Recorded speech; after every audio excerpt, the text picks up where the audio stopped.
এই 4200 ধর্মের মধ্যে প্রধান কয়েকটি ধর্মের নাম বলো, যে ধর্মগুলোর অনুসারী অনেক বেশি। ঠিক আছে, আমি প্রধান কয়েকটি ধর্মের নাম বলছি: খ্রিস্ট ধর্ম, ইসলাম ধর্ম, হিন্দু ধর্ম, বৌদ্ধ ধর্ম এবং ইহুদি ধর্ম। এই ধর্মগুলোর অনুসারীর সংখ্যা অনেক বেশি। আচ্ছা, এই যে যে 4টা ধর্মের কথা তুমি বললে, এই 4টা ধর্মের মধ্যে কোন ধর্মটা সরাসরি সৃষ্টিকর্তা প্রদত্ত? ইসলাম ধর্ম সরাসরি সৃষ্টিকর্তা প্রদত্ত। ইসলামে আল্লাহ তার নবী ও রাসূলগণের মাধ্যমে মানব জাতির জন্য পথ নির্দেশনা পাঠিয়েছেন। ওকে, আচ্ছা, হিন্দু ধর্ম কি সরাসরি সৃষ্টিকর্তা প্রদত্ত? হিন্দু ধর্ম সরাসরি সৃষ্টিকর্তা প্রদত্ত নয়। হিন্দু ধর্মাবলম্বীরা বিশ্বাস করেন যে তাদের ধর্ম ঋষিদের মাধ্যমে এসেছে। আচ্ছা, এই ঋষি এরা কারা? এরা কি সৃষ্টিকর্তার কোনো দূত? হিন্দু ধর্ম অনুসারে ঋষিরা হলেন সেই জ্ঞানী ব্যক্তি যারা গভীর ধ্যানের মাধ্যমে আধ্যাত্মিক জ্ঞান লাভ করেছিলেন। তারা ঈশ্বরের দূত নন, তবে তাদের জ্ঞানকে ঐশ্বরিক বলে মনে করা হয়। আচ্ছা, খ্রিস্ট ধর্ম কি সরাসরি সৃষ্টিকর্তা প্রদত্ত? খ্রিস্ট ধর্মাবলম্বীরা বিশ্বাস করেন যে তাদের ধর্ম ঈশ্বরের পুত্র যিশুর শিক্ষার উপর ভিত্তি করে প্রতিষ্ঠিত। তারা যিশুকে ঈশ্বরের অবতার মনে করেন এবং তার শিক্ষাকে ঐশ্বরিক জ্ঞান বলে বিশ্বাস করেন। যীশু খ্রিস্ট কখনো কি নিজেকে ঈশ্বরের পুত্র বলে সে দাবি করেছিল? বাইবেলের মধ্যে কোথাও কি লেখা আছে? বাইবেলের কোথাও যিশু নিজেকে সরাসরি ঈশ্বরের পুত্র বলে দাবি করেননি, তবে কিছু জায়গায় তিনি নিজেকে ঈশ্বরের বিশেষ দূত হিসেবে উল্লেখ করেছেন।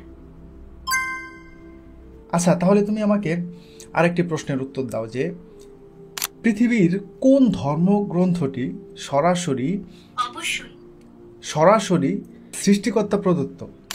ইসলাম ধর্ম মতে কুরআনই একমাত্র ধর্মগ্রন্থ যা সরাসরি সৃষ্টিকর্তা প্রদত্ত। মুসলমানরা বিশ্বাস করে যে কুরআন আল্লাহর বাণী, যা ফেরেশতা জিবরাইল এর মাধ্যমে নবী মুহাম্মদ এর কাছে পাঠানো হয়েছিল। আচ্ছা, হিন্দু ধর্মগ্রন্থ কি সরাসরি সৃষ্টিকর্তা প্রদত্ত? হিন্দু ধর্মগ্রন্থগুলো সরাসরি সৃষ্টিকর্তা প্রদত্ত নয়। হিন্দু ধর্মাবলম্বীরা বিশ্বাস করেন যে তাদের ধর্ম ঋষিদের মাধ্যমে এসেছে। আচ্ছা, এখন আমি তোমাকে একটা প্রশ্ন করি। ধরো একটা বই 10 জন মিলে লিখলো, সেই বইটা কি নির্ভুল হবে, নাকি একটা বই একজন লিখলো সেটা নির্ভুল হবে? সাধারণত একজন লেখকের লেখা বই বেশি নির্ভরযোগ্য হয়, কারণ একাধিক লেখক থাকলে বিভিন্ন মতামতের সংমিশ্রণে ভুল হওয়ার সম্ভাবনা বেড়ে যায়। আচ্ছা, তাহলে এখন আরেকটা প্রশ্ন করি। এই যে যে হিন্দু ধর্মগ্রন্থগুলো, এগুলো তো একক কোনো ব্যক্তির লেখা না, এগুলো বিভিন্ন ঋষি এবং পণ্ডিতদের মাধ্যমে এগুলো লেখা হয়েছে। তাহলে এখন এই হিন্দু ধর্মগ্রন্থগুলো কি সঠিক হবে, নাকি যেখানে আল কোরআন একজন মানুষ হতে এসেছে এটা নির্ভরযোগ্য? কুরআন আল্লাহর বাণী এবং এটি একজন ফেরেশতা জিবরাইল এর মাধ্যমে নবী মুহাম্মদ এর কাছে পাঠানো হয়েছিল। অন্যদিকে হিন্দু ধর্মগ্রন্থগুলো বিভিন্ন সময়ে ঋষিদের দ্বারা রচিত, তাই কুরআনকে অধিক নির্ভরযোগ্য মনে করা হয়। আচ্ছা, ওকে, কোরআন যে সরাসরি সৃষ্টিকর্তা প্রদত্ত, এটা কি কোরআনে কি কোথাও লেখা আছে? কোরআনের বিভিন্ন স্থানে এটি আল্লাহর বাণী হিসেবে উল্লেখ করা হয়েছে। যেমন সূরা আল বাকারা আয়াত 2-এ বলা হয়েছে, এটি সেই কিতাব যাতে কোনো সন্দেহ নেই, মুত্তাকিদের জন্য হেদায়েত।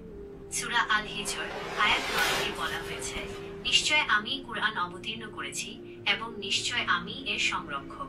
এবং এই কোরআন সরাসরি লাউহে মাহফুজ থেকে এসেছে এমন কোন আয়াত আছে? সূরা আল আয়াত 21-22-এ বলা হয়েছে, বরং এটা মহিমাময় কুরআন লাউহে মাহফুজে লিপিবদ্ধ। আপনি কি এ বিষয়ে আরো জানতে চান? ওকে, ঠিক আছে। তাহলে এখানে স্পষ্ট হলো যে কোরআন এটা সরাসরি সৃষ্টিকর্তা প্রদত্ত। আচ্ছা, তাহলে এখন ধরো একজন মানুষ যিনি কোনো একটা ধর্ম গ্রহণ করতে চান, সেখানে তার হাতে 2টা অপশন থাকে, একটা হচ্ছে ইসলাম আর একটা হচ্ছে হিন্দু। তাহলে সেই মানুষটি কোন ধর্মটা গ্রহণ করবে? ইসলাম ও হিন্দু ধর্ম উভয়েরই নিজস্ব বিশ্বাস ও রীতিনীতি রয়েছে। ইসলামে কুরআন আল্লাহর বাণী এবং এটি নবী মুহাম্মদের মাধ্যমে মানব জাতির জন্য পথ নির্দেশনা। অন্যদিকে হিন্দু ধর্মে বিভিন্ন গ্রন্থ ও দেবদেবীর পূজা করা হয়। একজন ব্যক্তির ধর্মীয় বিশ্বাস একান্ত ব্যক্তিগত বিষয় এবং তার উচিত নিজের বিবেকের উপর ভিত্তি করে সিদ্ধান্ত নেওয়া। আচ্ছা, তাহলে যেই ধর্মের গ্রন্থগুলো সরাসরি সৃষ্টিকর্তা প্রদত্ত না এবং যেই ধর্মগ্রন্থগুলোর মধ্যে বিভিন্ন মানুষের মতামত রয়েছে, এখন সেগুলো সৃষ্টিকর্তার হতেও পারে নাও হতে পারে, এই ধরনের একটা সন্দেহজনকপূর্ণ আমি সরাসরি ধর্মের কথা বলবো না বিষয়কে আমি কেন মানব, যেখানে অন্যদিকে ইসলামে কোরআন সরাসরি সৃষ্টিকর্তা প্রদত্ত। যেহেতু ইসলামে কোরআন আল্লাহর বাণী এবং এটি মানব জাতির জন্য পথ নির্দেশনা, তাই এটি অনুসরণ করা যুক্তিযুক্ত। তবে ধর্মীয় বিশ্বাস ব্যক্তিগত পছন্দের বিষয়। তাহলে আচ্ছা, খ্রিস্টান ধর্মের এই যে বাইবেলটা, এটা কি সরাসরি সৃষ্টিকর্তা প্রদত্ত? বাইবেল ঈশ্বরের দ্বারা অনুপ্রাণিত, তবে এটি সরাসরি ঈশ্বরের বাণী নয়। বাইবেল বিভিন্ন লেখকের দ্বারা লিখিত, যারা ঈশ্বরের দ্বারা অনুপ্রাণিত হয়ে তাদের নিজস্ব শৈলীতে ঈশ্বরের বার্তা লিপিবদ্ধ করেছেন। আচ্ছা দেখেন, এখানে আমি 3টা ধর্মকে একত্রিত করে আমি জেমিনি এআইকে জিজ্ঞাসা করলাম যে কোন ধর্মটা সরাসরি সৃষ্টিকর্তা প্রদত্ত। শুরুতেই ইসলামের কথা বললাম। তারপর আমি জিজ্ঞাসা করলাম যে কোন ধর্মগ্রন্থটা সরাসরি সৃষ্টিকর্তা প্রদত্ত, সেখানেও এআই কোরআনের কথা বলল। এখানে বাইরের মানুষের কোনো হাত নাই। আল্লাহ, জিবরাইল আলাইহিস সালাম, তারপর নবী মুহাম্মদ সাল্লাল্লাহু আলাইহি সাল্লাম, এবং মুহাম্মদ সাল্লাল্লাহু আলাইহি সাল্লাম যা বলতেন, একজন সাহাবী, আমি তার নামটা আমি ভুলে গেছি, আমি পরবর্তীতে ভিডিও এডিটিং করার সময় আমি লিখে দেবো তার নামটা, তিনি সাথে সাথে সেগুলো লিখে ফেলতেন। তো তৎক্ষণাৎ এটা লেখা হয়ে যাইত। কোরআনের কপি সেই শুরু থেকেই ছিল, যখন থেকে অবতীর্ণ হয়েছে, কিন্তু একত্রিত হয়েছে একটু পরে। একত্রিত হয়েছে হযরত ওসমান রাদিয়াল্লাহু তাআলা আনহুর জামানায়, যখন তিনি খলিফা ছিলেন, যখন তিনি রাষ্ট্রনায়ক, রাষ্ট্রপ্রধান ছিলেন।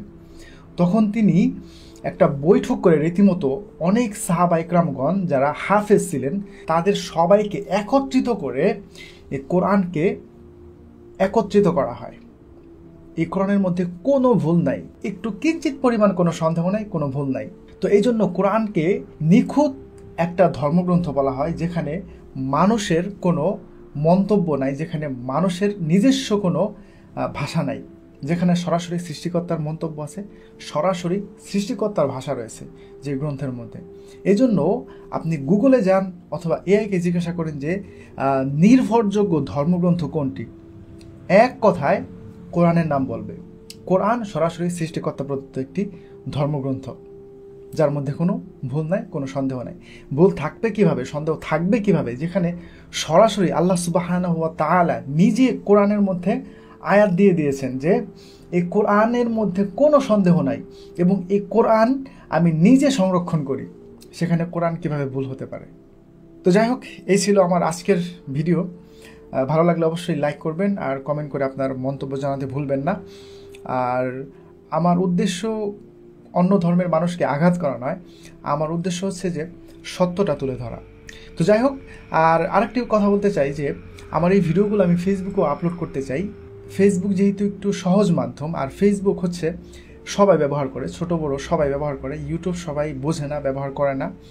এজন্য আমি আমার এই ভিডিওগুলো ফেসবুকে আপলোড করতে চাই যেন আরও বেশি মানুষের কাছে পৌঁছায়। তো আমি ডেসক্রিপশনে লিঙ্ক দিয়ে দেবো, আপনারা আমার ফেসবুক পেজটিও ফলো করে রাখবেন। তো আশা করি সেখানেও আপনারা ভিডিও দেখবেন এবং আপনাদের মন্তব্য জানাবেন। তো ভালো থাকবেন। আসসালামু আলাইকুম।